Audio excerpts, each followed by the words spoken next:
नमस्कार दोस्तों, आज मैं आपको सावन मास में नित्य नियम से सुनी जाने वाली 5 कहानी सुनाने जा रही हूँ। पहले सुनते हैं भोलेनाथ की कृपा की कहानी। प्रेम से बोले भोलेनाथ की जय हो। बहुत समय पहले की बात है, उत्तर भारत के एक छोटे से गांव शिवपुर में एक गरीब परिवार रहता था। उस परिवार में बस 2 ही लोग थे, एक बहन गौरी और उसका भाई शिवा। माता पिता का देहांत बचपन में ही हो गया था। दोनों भाई बहन एक दूसरे के सहारे जीवन यापन करते थे। गौरी बड़ी बहन थी। माता पिता के न रहने पर वही माँ भी बनी और पिता भी। वह सुबह खेतों में काम करती और शाम को अपने भाई को पढ़ाती। शिवा बहुत ही होनहार पर बेहद मासूम था। वह हर काम में अपने दीदी का हाथ बटाता था। सावन का महीना आया तो गांव में रौनक बढ़ गई। हर सोमवार को महिलाएं मंदिर जाती, बेलपत्र चढ़ाती, व्रत रखती और शिव जी से अपने परिवार की मंगल कामना करती। गौरी को भी बचपन से शिव भक्ति में श्रद्धा थी। उसने निश्चय किया कि इस बार वह पूरे सावन मास व्रत करेगी और हर सोमवार शिव मंदिर जाकर जलाभिषेक करेगी। गौरी ने शिवा को भी पूजा में साथ बैठाना शुरू किया।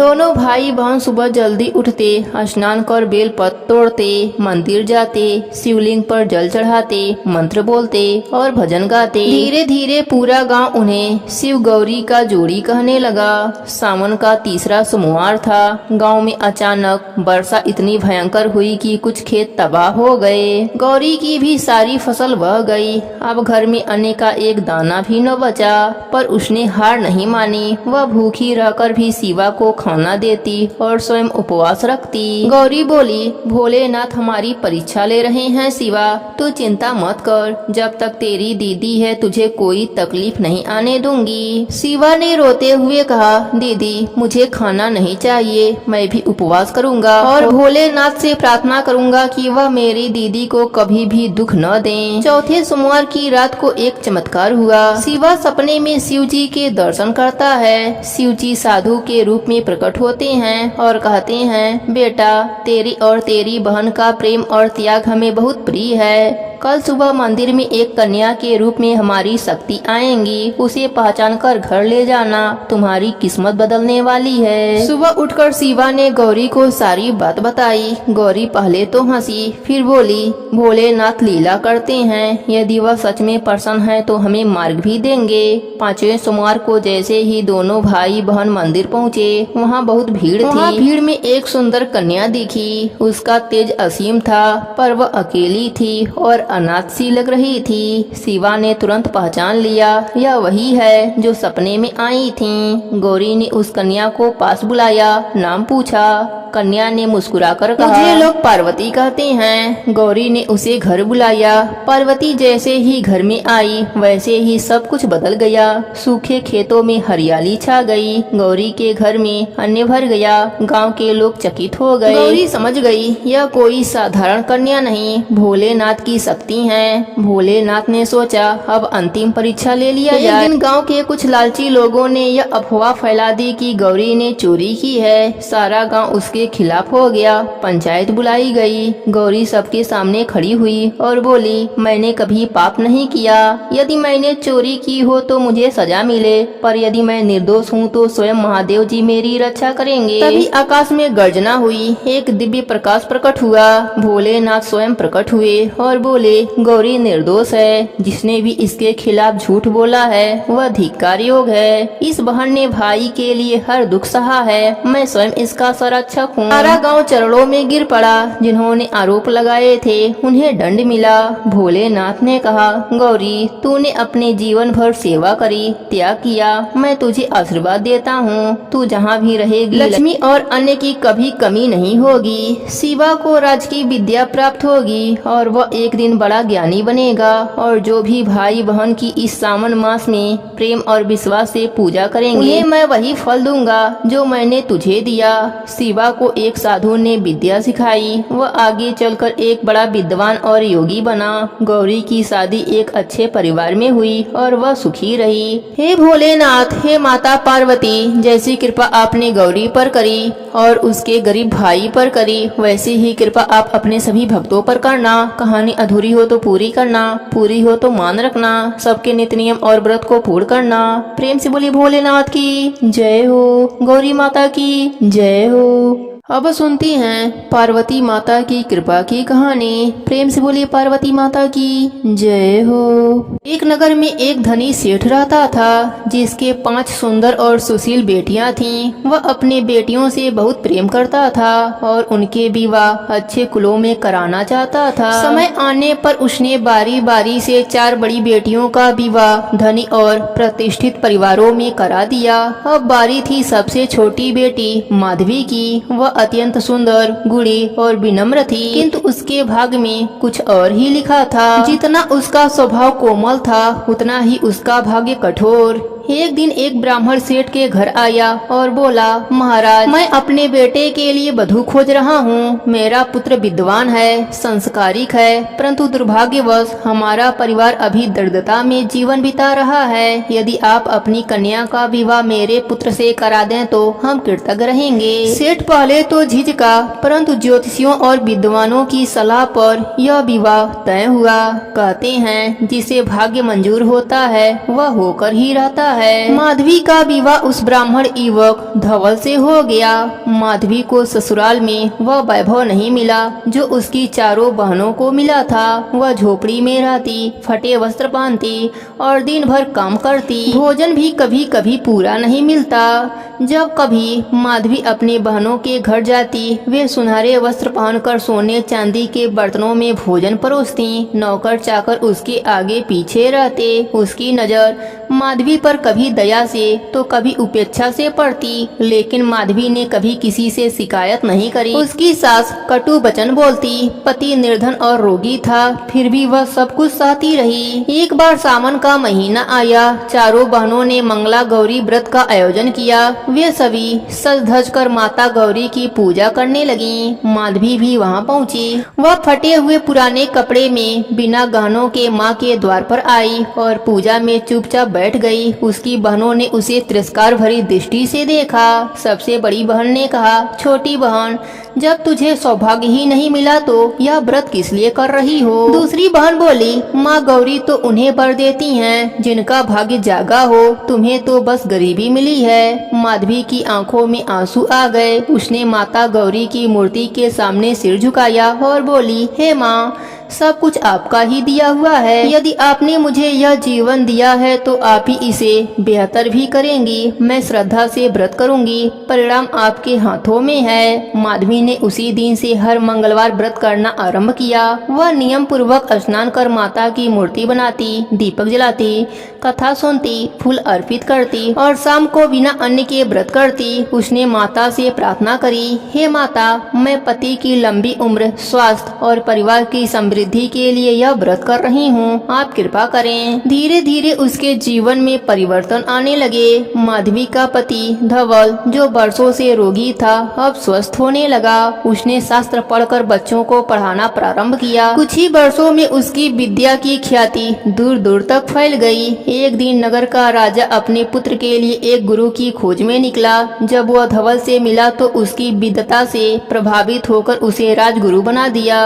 माधवी अब एक झोपड़ी से निकलकर राजमहल की अतिथि बन गई। राजा ने उन्हें सुंदर भवन, धन संपत्ति और स्वर्ण आभूषण दिए। अब माधवी भी उन बहनों के समान बल्कि उनसे भी अधिक सौभाग्यशाली हो गई। एक दिन चारों बहनें अपने माँ के साथ माधवी के महल में आईं। वे उसे देखकर चकित रह गईं। जिस बहन को उन्होंने अपमानित किया था वही अब उनसे अधिक सुखी थी। सबसे बड़ी बहन ने पूछा, माधवी, यह चमत्कार कैसे हुआ? तू तो हमसे कहीं ज्यादा सुखी है, फिर कैसे इतना सौभाग्य मिला? माधवी ने मुस्कुराकर कहा, बहनों, मैंने किसी से शिकायत नहीं की, मैं बस माता मंगला गौरी के चरणों में विश्वास रखकर व्रत करती रही। उन्हीं की कृपा से मेरा जीवन बदला। हे मंगला माता, जैसे आपने माधवी पर अपनी कृपा करी, वैसे ही अपने सभी भक्तों पर अपनी कृपा बनाए रखना। कहानी अधूरी हो तो पूरी करना, पूरी हो तो मान रखना, सबके व्रत को पूर्ण करना। प्रेम से बोली गौरा माता की जय हो, भोलेनाथ की जय हो। बहुत समय पहले की बात है। एक नगर में एक अमीर सेठ रहता था। उसकी एक ही पुत्री थी जो अत्यंत सुंदर, संस्कारिक और कुलीन थी। उसका विवाह एक प्रतिष्ठित ब्राह्मण परिवार में हुआ, लेकिन विवाह के बाद वह स्त्री देखती है कि उसके पति का भाग्य बहुत दुर्बल है। उसके हाथ में अल्पायु का योग है और दरिद्रता भी बनी रहती है। यह देखकर नवविवाहिता स्त्री बहुत दुखी हो गई। उसने अपनी सास से इस बारे में पूछा। सास ने कहा, बेटी तुम मंगला गौरी का व्रत करो, माता गौरी सौभाग्यवती स्त्रियों की रक्षा करती हैं। बहू ने पूरी श्रद्धा और विधि पूर्वक श्रावण मास के पहले मंगलवार से मंगला गौरी व्रत करना आरंभ किया। वह प्रातः स्नान कर माता गौरी की मूर्ति बनाकर उनकी पूजा करती, दीपक जलाती, कथा सुनती और व्रत रखती। कुछ ही समय में उसके जीवन में चमत्कारिक परिवर्तन होने लगे। उसके पति का स्वास्थ्य सुधर गया, उसकी दरिद्रता समाप्त हो गई, व्यापार में लाभ होने लगे और पूरा घर सुख शांति से भर गया। कुछ समय पश्चात माता मंगला गौरी ने उस स्त्री को सपने में दर्शन दिए और कहा, बेटी तुम्हारी श्रद्धा और भक्ति से प्रसन्न होकर मैंने तुम्हारे पति के अल्पायु योग को समाप्त कर दिया है। अब तुम्हारा घर सदा सुख समृद्धि रहेगा। उस स्त्री ने अपने पूरे जीवन में हर सावन के मंगलवार को यह व्रत पूरी निष्ठा से किया और अन्य स्त्रियों को भी इस व्रत के करने के लिए प्रेरित किया। हे गौरा माता, जैसे आपने उस स्त्री पर अपनी कृपा करी, वैसे ही अपने सभी भक्तों पर अपनी कृपा बनाए रखना। कहानी अधूरी हो तो पूरी करना, पूरी हो तो मान रखना। प्रेम से बोलिए गौरा माता की जय हो, भोलेनाथ की जय हो। अब सुनती हैं गणेश भगवान की कृपा की कहानी। प्रेम से बोलिए गणेश भगवान की जय हो। बहुत समय पहले की बात है। एक गांव में एक निर्धन लेकिन धर्मपरायण स्त्री रहती थी। उसका नाम था गौरी। उसका पति मजदूरी करता था और बड़ी मुश्किल से 2 वक्त की रोटी का जुगाड़ कर पाता था। लेकिन गौरी बहुत श्रद्धालु और गणेश भगवान की परम भक्त थी। वह हर साल गणेश चतुर्थी पर गणेश भगवान की पूजा करना चाहती थी, लेकिन उसके पास मूर्ति खरीदने के पैसे न होते थे। एक वर्ष गणेश चतुर्थी आने वाली थी। गांव में सब लोग सुंदर सुंदर गणेश जी की मूर्तियां खरीद कर ला रहे थे। गौरी के पास पैसे नहीं थे, लेकिन उसका मन बहुत बेचैन था। उसने निश्चय किया, गणेश जी की पूजा बिना मूर्ति के कैसे करूं? भले ही गरीब हूं, पर भाव तो सच्चे हैं। गौरी ने अपने आंगन में गाय का गोबर लिया और उसी से गणेश भगवान और गौरी माँ की मूर्ति बनाई। उसने गोबर से ही सिंहासन बनाया, फूल चढ़ाया, रोली, चावल, जल और घर में जो भी थोड़ा बहुत अन्य था उसी से पूजा करी। रात को पूजा के बाद जब गौरी सोई तो उसने सपना देखा कि गणेश जी स्वयं उसके घर आए हैं। उन्होंने कहा, गौरी तूने गणेश जी से जो मूर्ति बनाई है उसमें सच्ची श्रद्धा है। तेरी पूजा से हम बहुत प्रसन्न हैं। तेरे घर में अब कभी अन्न और धन की कमी नहीं होगी। सुबह जब गौरी उठी तो उसने देखा आंगन में एक बड़ा सा थैला रखा है। उसमें गेहूँ, चावल, दालें और कुछ पैसे भी थे। अब उसके घर में सुख शांति आ गई। जब गाँव वालों ने यह चमत्कार देखा तो सब चकित रह गए। सभी को पता चल गया कि सच्ची भक्ति धन से नहीं भाव से होता है। हे गणेश जी महाराज, जैसे आपने गौरी पर अपनी कृपा करी, वैसे ही अपने सभी भक्तों पर अपनी कृपा बनाए रखना। कहानी अधूरी हो तो पूरी करना, पूरी हो तो मान रखना, सबके नित्य नियम और व्रत को पूर्ण करना। प्रेम से बोलिए गणेश भगवान की जय हो, भोलेनाथ की जय हो, पार्वती माता की जय हो। अब सुनती हैं धर्मराज जी महाराज की कृपा की कहानी। प्रेम से बोलिए धर्मराज जी की जय हो। बहुत समय पहले की बात है। एक गांव में धर्मपाल नाम का एक बहुत बड़ा साहूकार रहता था। उसके पास अपार संपत्ति थी, अनाज के गोदाम, सोने चांदी के बर्तन और सैकड़ों नौकर चाकर। उसके 4 बेटे थे और सभी की शादी हो चुकी थी। चारों बहुएं एक ही घर में रहती थीं। बड़ी बहू घमंडी और ऐठी हुई महिला थी। वह अपने धन, गहनों और कपड़ों पर बहुत गर्व करती थी। दूसरी बहू बहुत चतुर, चालाक चालाक और बातों के माहिर थी। तीसरी बहू थोड़ा शांत स्वभाव की थी, लेकिन उसे भी दिखावा पसंद था। और सबसे छोटी बहू सीता सीधी साधी, विनम्र, धर्मपरायण और सबसे अलग थी। वह सास ससुर की सेवा करती, समय पर पूजा करती और हर दिन तुलसी में जल चढ़ाकर धर्मराज जी की कथा कहानी का नेम निभाती थी। साहूकार की पत्नी असोदा भी बड़ी बहुओं के बहकावे में आ गई थी। उन्हें छोटी बहू की सादगी रास नहीं आती थी। उसे ताना मारती, अरे यह क्या पहना है, ऐसे कपड़े कौन पहनता है। साहूकार के घर में दिन भर बस पूजा पाठ करती रहती है, कोई काम धंधा नहीं आता इसे। बड़ी तीनों बहुएं मिलकर छोटी बहू का अपमान करती और रसोई में उसका हिस्सा छिपा लेती। कीमती साड़ियाँ और गहने नहीं पहनने देती, लेकिन सीता सब कुछ सहती रही। वह कहती, जो भी है भगवान की इच्छा है, मुझे अपना धर्म निभाना है, किसी से बैर नहीं रखना है। सीता रोज सुबह जल्दी उठकर आंगन बुहारती, घर के तुलसी चौरे को साफ करती और वहाँ दीपक जलाकर धर्मराज जी का ध्यान करती। वह कहती, हे धर्मराज जी, सबके कर्मों का हिसाब रखने वाले आप ही सच्चे न्यायाधीश हो। मुझे शक्ति देना कि मैं सच्चाई के मार्ग पर चलती रहूं। फिर धर्मराज जी के कथा कहानी का नेम निभाती थी। वह बिना किसी दिखावे के पूरे मन से धर्म और सेवा में लगी रहती।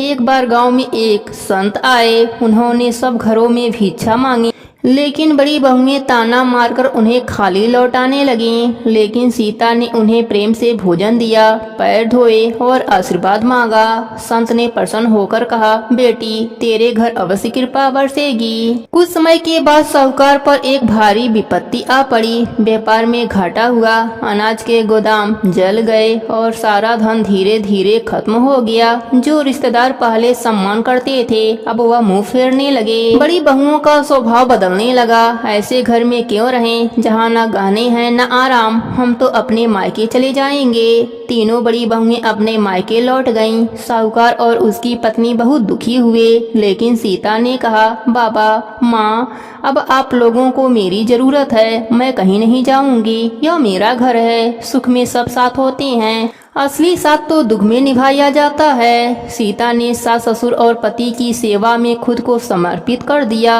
खेत में काम करने लगी, पशु पालने लगी, गांव में छोटी मोटी कढ़ाई बुनाई का काम करने लगी। उसकी भक्ति और परिश्रम से घर में फिर से थोड़ी थोड़ी समृद्धि आने लगी। एक रात सीता तुलसी चौरे के पास बैठी थी, आंखों में आंसू थे। उसने कहा, हे धर्मराज जी, मैंने कभी किसी का बुरा नहीं चाहा, फिर भी दुख ही दुख मिला, लेकिन आप ही सत्य के रक्षक हो, सब कुछ आपके भरोसे है। तभी एक दिव्य प्रकाश प्रकट हुआ। सीता के सामने धर्मराज जी स्वयं प्रकट हुए। वे बोले, बेटी सीता, तूने धर्म, सेवा और सच्चाई का मार्ग नहीं छोड़ा, यही सच्चा तप है। मैं तेरी परीक्षा ले रहा था, अब समय आ गया है कि तुझे उसका फल मिले। धर्मराज जी ने अपने त्रिशूल से आंगन की भूमि को छुआ और वहां से एक जलधारा निकली। वह जलधारा चमत्कारिक थी। जहाँ वह बहती वहीं हरियाली आ जाती, खेत उपजाऊ हो गए, पशु स्वस्थ हो गए और घर में फिर से समृद्धि आ गई। गांव के लोग चकित हो गए। सबने देखा कि साहूकार का घर फिर से वैभवशाली हो गया। बड़ी तीनों बहुएं जब यह समाचार सुनी तो वह दौड़ी दौड़ी वापस आईं, लेकिन धर्मपाल ने साफ कह दिया, जब घर में अंधेरा था तब तुमने साथ नहीं दिया, अब तुम केवल सुख बांटने आई हो। यह घर अब सीता का है। सास असोदा ने भी छोटी बहू से क्षमा मांगी, बेटी हमसे बहुत बड़ी गलती हो गई है, तू सच्ची बहू है, सच्ची साध्वी है। सीता ने विम्रता से कहा, माँ मुझे किसी से शिकायत नहीं, सब प्रभु की लीला है, जो होता है अच्छे के लिए होता है। उस दिन से गाँव में धर्मराज जी की पूजा बड़े उल्लास के साथ होने लगी। साहूकार ने गाँव में एक धर्मराज जी का मंदिर बनवाया और वहाँ हर पूर्णिमा को कथा और भंडारा होने लगा। सीता गांव की सबसे सम्मानित महिला बनी, जिसे लोग धर्मराज कृपा पात्र कहकर बुलाने लगे। अब अपने बहू के साथ सास भी धर्मराज जी के कथा कहानी का नित नियम निभाने लगी, जिसके प्रभाव से सास बहू को इहलोक पर सुखों की प्राप्ति हुई और मरने के बाद उन्हें स्वर्गलोक का सुख मिला। हे धर्मराज जी महाराज, जैसी कृपा आपने छोटी बहू पर करी, वैसी ही कृपा आप अपने सभी भक्तों पर करना। कहानी अधूरी हो तो पूरी करना, पूरी हो तो मान रखना, सबके नित्य नियम और व्रत को पूर्ण करना। प्रेम से बोली धर्मराज जी की जय हो। अब सुनते हैं विष्णु भगवान की कृपा की कहानी। प्रेम से बोलिए विष्णु भगवान की जय हो।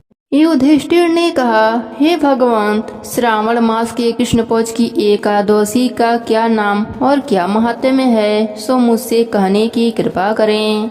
श्री कृष्णचंद्र जी ने कहा, हे युधिष्ठिर, मैं सभी पापों से मुक्त होने वाले व्रत की कथा का वर्णन करता हूँ, जिसे पहले पहल ब्रह्मा जी ने अपने पुत्र नारद जी से कहा था। श्रावण मास के कृष्ण पक्ष की एकादशी का नाम कामिका है, जिसका कि केवल महात्म्य सुनने मात्र से भाजपे यज्ञ का फल प्राप्त होता है। उस दिन जो मनुष्य शंख, चक्र, गदाधारी एवं श्रीधर नामक विष्णु जी का पूजन करता है और भक्ति पूर्वक ध्यान करता है, उसको नैमिषारण्य में एक पुष्कर तथा काशी में गंगा स्नान का जो फल होता है, उससे भी अधिक उत्तम फल की प्राप्ति होती है। वह फल इस प्रकार का है कि जो श्री ग्रहण के अवसर पर कुरुक्षेत्र में स्नान एवं श्री केदारनाथ जी के दर्शन से भी होना कठिन है।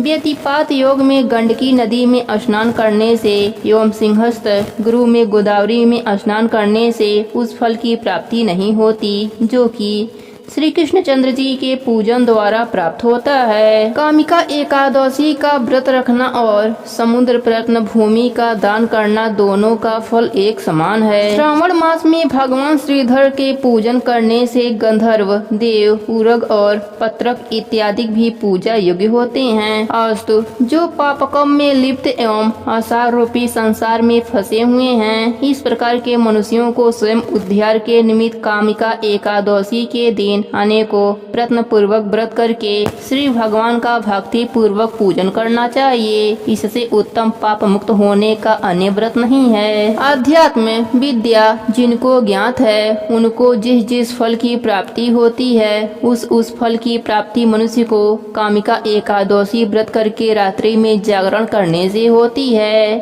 कामिका एकादशी के व्रत का ही प्रभाव है जो योगियों ने मुक्ति प्राप्त की। अस्तु, सचरित्र मनुष्यों को इस व्रत को करना नितांत ही आवश्यक है। एक बार के स्वर्ण दान से या उससे चतुर्गुण चांदी दान करके अथवा रत्न इत्यादि द्वारा पूजा से भगवान उस प्रकार संतुष्ट नहीं होते जितना कि तुलसी पत्र के पूजन करने से संतुष्ट होते हैं।